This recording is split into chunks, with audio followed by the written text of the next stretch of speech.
The gap between the rich and the rest of us is the widest it's ever been in 30 years, and here is why. The wealth gap between the richest 20% of Americans and everyone else is the widest it's ever been in 3 decades, according to a report released last week by the Pew Research Center. Many factors have contributed to this wide gap. First being tax rates on the rich have been falling for decades. The Great Recession decimated the assets of a lot of low and middle class income folks. And technology is replacing workers. And one often overlooked factor is that 16.7 million poor Americans don't have bank accounts. The lack of access to financial tools cramp poor people's ability to provide credit-worthiness, build assets, and forces them to rely on expensive alternatives to financing, including payday loans, car title loans, and check cashing stores. America, as we go into this new year, understand that we have a lot at stake. In the next couple months from now, you will see the flurry of candidates running for office who are saying, well, I'm going to be the next president of the United States, and here's why I'm running. And I ask you, whether you're Democrat, Republican, Tea Party, Independent, I don't give a damn what party you are. What I want you to do, and what I want you to understand, is you ask every candidate, how do they plan on fixing the income inequality gap? And if their answer is, we're going to cut taxes, that ain't an answer.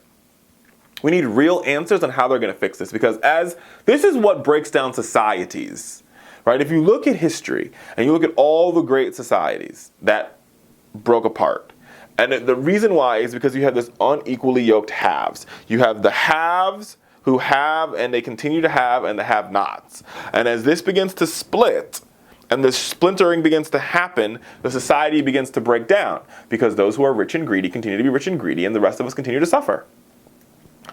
We're getting there. We are getting there, America, and so we've got to be very, very uber concerned about this situation. And the numbers are alarming. I mean, colored folks are more likely to not have bank accounts. And let's talk about the numbers. 20% of African Americans don't have access to bank accounts.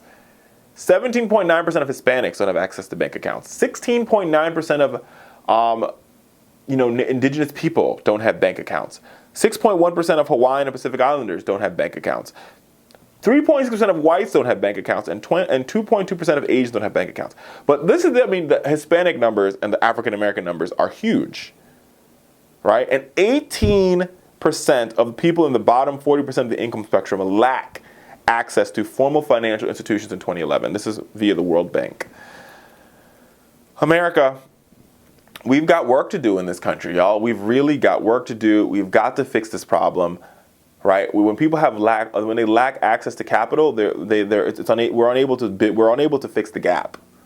And we've got to fix the gap. That's the only way we're going to make this country better. That's the only way we're going to make this country stronger. That's the only way we're going to be bolder and faster and be the 21st century America, right? And there's those that don't want us to get there. Because the moment that the middle class and the working class start to work their way up the ladder, right, there are those that will then break those ladders. They will try everything in their power to burn the ladder down.